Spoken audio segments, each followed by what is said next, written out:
Dobrý den, vítám vás opět v showroomu firmy Elko EP. Nedá mi nepochlubit se další naší novinkou, která přichází z našeho vývoje a je postrachem všech IR ovladačů.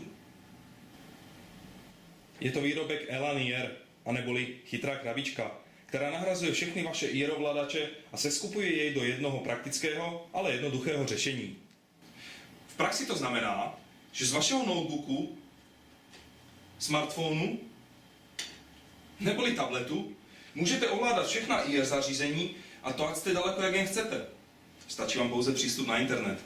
Určitě jste se setkali s problémem, když sedíte v pohodlí vašeho obyváku, chcete přepnout televizi, pustit domácí kino nebo klimatizaci. Přičem když se podíváte na stůl, vidíte směs ovladačů a trefit ten správný je prakticky umění. Řešení je tato chytrá krabička, do které naučíte IR kódy vašeho ovladače a následně nastavíte přes webové rozhraní. Ale pojďme pěkně po pořádku. Prvním krokem je připojení zařízení do vaší domácí sítě. Dalším je napájení. No a zbývá už jenom instalace IRčočky pro ovládané zařízení.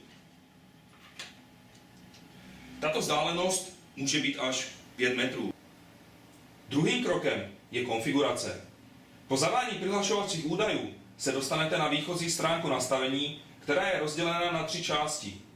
V levé části je místo pro práci s ikonami, ve střední části je okno pro konfiguraci ovládacího panelu, no a na pravé straně je okno, kde vlastně učíme IR povely z ovladačů.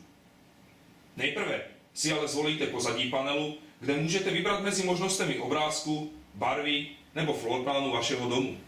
Dalším krokem je naučení IR ovladačů do této chytré krabičky. Nahrávat můžu až 100 libovolných povelů. Nahrání povelu se provádí přes webové rozhraní stiskem tlačítka Record. Následně si vyberu IR ovladač, libovolný samozřejmě, a stisknu tlačítko, které chci nahrát. Povel se uloží, následně můžu vybrat další ovladač a nahrávat další povely. Nyní jednoduchým způsobem, a to tažením na panel, přiradím k ikoně její funkci. Ikona, funkce, výběr čočky. Ikona, funkce, výběr čočky. Takto postupuji se všemi povelmi. Ikona, funkce, výběr čočky. Po ukončení přidávání nezapomeňte na tlačítko Save. No a konfigurace je hotová. Výsledkem našeho nastavení je ovládání třeba klimatizace, audiosystému, televize, a to vaším notebookem, smartphonem nebo tabletem, a to prakticky z jakéhokoliv místa na světě. Stačí vám pouze přístup na internet. Pro ukázku přepnutí třeba televizního programu nebo sepnutí audiosystému.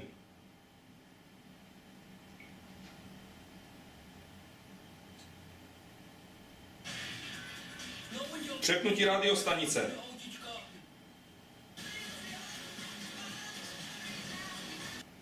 K tomuto výrobku již nepotřebujete žádné další prvky. To znamená, že je hned připraven k použití. No posuďte sami.